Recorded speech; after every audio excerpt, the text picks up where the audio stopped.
நரிக்கு சரியான பாடம் புகட்டிய கொக்கு. ஒரு அடர்ந்த மரங்கள் நிறைந்த காட்டில் நிறைய மிருகங்கள் வாழ்ந்து வந்தன.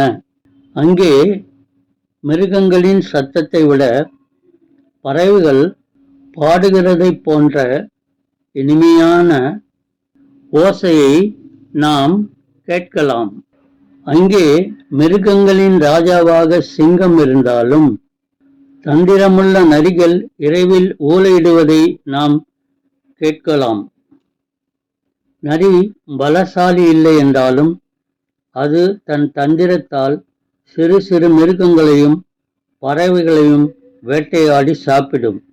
ஒரு நாள் நரி ஆற்றங்கரை ஓரமாக நடந்து சென்று கொண்டிருந்தது. அப்போது அந்த ஆற்றங்கரைக்கு சற்று உள்ளே மீன்கள் இங்கும் அங்குமாக ஓடிக்கொண்டிருந்ததை நரி பார்த்து மெதுவாக மீன்கள் இருக்கும் இடத்திற்கு அருகில் சென்று திடீரென்று ஆற்றில் குதித்து ஒரு பெரிய மீனை பிடித்து கரைக்கு கொண்டு வந்து சாப்பிட்டு கொண்டிருந்தது. நரி சாப்பிட்டு முடித்ததும் ஒரு முள் தொண்டைக்குள் சிக்கிக் கொண்டதை கண்டது. நரி வாயை இப்படியும் அப்படியும் அசைத்து பார்த்தது. முள் வெளியே வரவில்லை. ஆகையால் நரி மிகவும் சோகமாக நடந்து சென்று கொண்டிருந்தது. அப்போது எதிரே ஒரு கொக்கு வருகிறதைக் கண்டு அந்த கொக்குக்கு பாதுகாப்பாக பலசாலியான ஒரு கொக்கு அதன் கூடவே வருகிறதையும் கண்டது. நரி கொக்கை நோக்கி, கொக்காரே வணக்கம், என் தொண்டைக்குள் ஒரு முள் சிக்கிக் கொண்டது. தயவு செய்து அதை உன் அலகால் எடுத்துவிட முடியுமா என்று கேட்டது. கொக்கும் நரியின் மேல் மிகவும் இரக்கம் கொண்டு தன் அலகை நரியின் தொண்டைக்குள் விட்டு முள்ளை எடுத்து விட்டது. நரி கொக்கிற்கு மிகவும் நன்றி சொன்னது. அன்றைய நாளிலிருந்து நரியும் கொக்கும் நல்ல நண்பர்களானார்கள். ஒரு நாள் நரி கொக்கை சந்தித்து, கொக்காரே, நீ எனக்கு உதவி செய்தாய். ஆகையால் நான் உனக்கு ஒரு விருந்து தரப்போகிறேன். என் குகைக்கு தயவு செய்து வா என்றது. மறுநாள் கொக்கும் தன் பாதுகாப்பிற்காக ஒரு கொக்கையும் அழைத்து கொண்டு நரியின் இருப்பிடத்திற்கு சென்றது. நரி அருமையாக சமைத்த சிறு சிறு கறி துண்டுகளையும் சூப்பையும் 2 தட்டில் கொண்டு வந்து ஒரு தட்டை கொக்கின் முன் வைத்தது.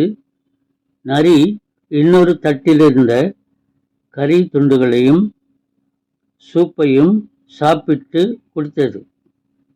கொக்கு தன் அலகால் தட்டில் இருந்ததை சாப்பிட முடியாமல் தவித்தது. நரிக்கு நான் உதவி செய்தேன், ஆனாலும் அது என்னை அவமதித்து விட்டதே என்று கொக்கு நினைத்து வருத்தப்பட்டது. அதனால் நரிக்கு ஒரு சரியான பாடம் புகட்ட வேண்டும் என்று கொக்கு நினைத்தது. கொக்கு நரியை பார்த்து, நரியாரே, நாளைக்கு நான் உனக்கு ஒரு விருந்து தரப்போறேன், வா என்றது. மறுநாள் நரி கொக்கின் இருப்பிடத்துக்கு சென்றது.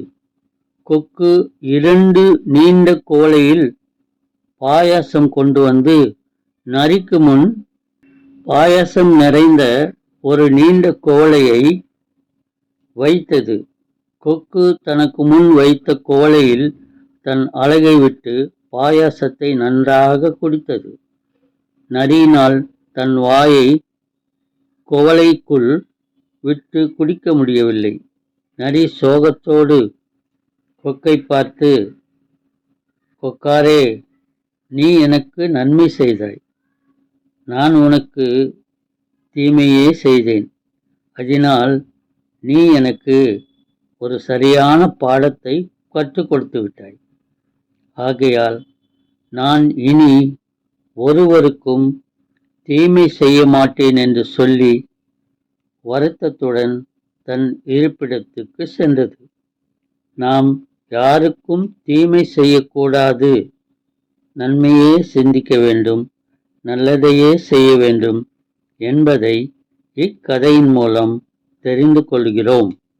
தேங்க்ஸ் ஃபார் வாட்சிங். Like, share, subscribe.